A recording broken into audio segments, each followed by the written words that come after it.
আলিয়া মাদ্রাসা ঢাকায়, সেখানে ছাত্রদল এবং ছাত্র শিবিরের মধ্যে যেই বিরোধ, এরপরে যে সংঘর্ষ সহিংসতা, যেই ছবিটি এর আগে আমি পোস্ট করেছিলাম, সেই ভিডিওটি আমি একটু দেখে বিব্রত না, শুধু আমি রীতিমতো বিস্মিত, ক্ষুব্ধ, এবং এই বাংলাদেশের এই ছাত্র সমাজের জন্যেই কি আমরা এত কিছু এই যে জুলাই জুলাই আমরা করি, তাই না?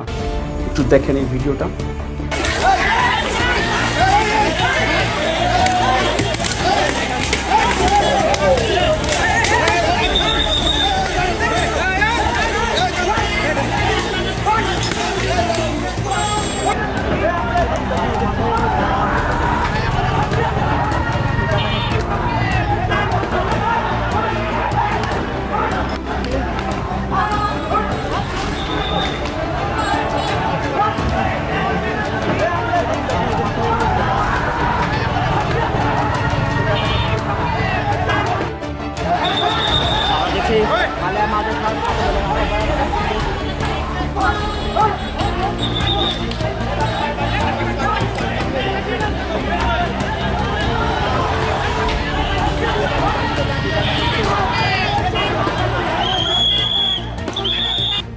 আমি তার পরিচয়টি এখন আমি জানতে পারিনি, তবে যেটুকু মনে হচ্ছে, যেহেতু বিএনপি সরকার ক্ষমতায়, সেখানে পুলিশ ছিলেন এবং একজন পুলিশ সদস্যকে দেখুন যে ওনার ভূমিকা, উনি ওখান থেকে সরে আসছেন।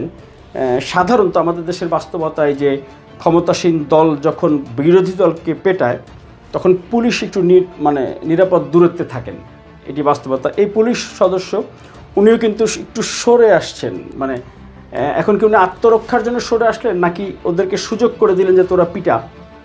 তবে বাস্তবতা, বিগত যদি কয়েক দশকের রাজনীতির বাস্তবতা আমরা পর্যালোচনা করি, তাহলে এমন দৃশ্য শুধুমাত্র ক্ষমতাসীন দলের ছাত্র সংগঠন পুলিশের সহায়তায় বিরোধী ছাত্র সংগঠনকেই পেটায়। তাও সম্ভবত বিশ্বজিতের ঘটনাটি অনেকটা এরকম ছিল, বারবার ধাওয়া করে কয়েক দফা তাকে পেটানো হলো।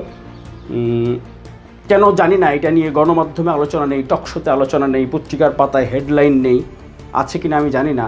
আমি ভিডিওটা পরিপূর্ণটা আজকে কয়েকটি অ্যাঙ্গেল থেকে খুঁজে পেলাম। এর আগে আমি ফেসবুকে একটু পোস্ট করেছিলাম, সেখানে আমাদের কয়েকজন সহকর্মী বন্ধু সে তথ্য দিয়েছিলেন, কিন্তু সেগুলো পর্যাপ্ত ছিল না, ওনারাও সেভাবে নিশ্চিত করে বলতে পারেননি।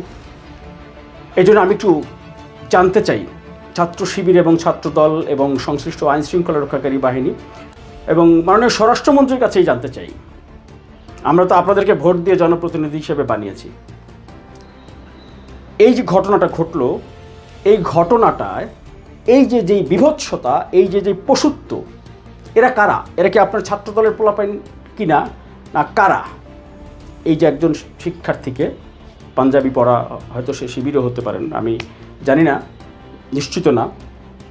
তবে ছাত্রদল যদি হয়, এমন ছাত্র সংগঠন বাংলাদেশের দরকার নেই। এটা আমি বললাম, আমি মিরাজ হোসেন গাজী। কিন্তু যদি ছাত্রদল এটি করে থাকে, এমন ছাত্র সংগঠনের এই নেতা কর্মী সদস্যদের দরকার নেই বাংলাদেশে। এদেরকে নাগরিকরা এদেরকে প্রতিরোধ করে তাড়াই দিবে। এবং আমার যেটা মনে হচ্ছে, এরা ছাত্রদলের পোলাপাইন শিবিরের কাউকে পেটাচ্ছে, কারণ পুলিশ ওইখান থেকে সরে আসতেছিল, এমনটি মনে হচ্ছে। ভাই, এটা তো অন্য ঘটনা মনে হয়, এটা তো একটু পেজ গিয়ে আছে। হ্যাঁ, কি পরের করেন, কি পেজ গিয়ে আবার কি বলছে? পরের করেন, কি পেজ গিয়ে আবার ভেতরে হয়ে গেছে না? তুমি তো ছেড়ে দিছো তো নিউজটা, দ্বিতীয় অংশে, তাহলে তুমি কারেকশন করে দিও। দ্বিতীয় অংশে কারেকশন করে দিই তাহলে। এটি আসলে আংশিক বা অসম্পূর্ণ তথ্য, তবে দৃশ্যগুলো বাস্তব।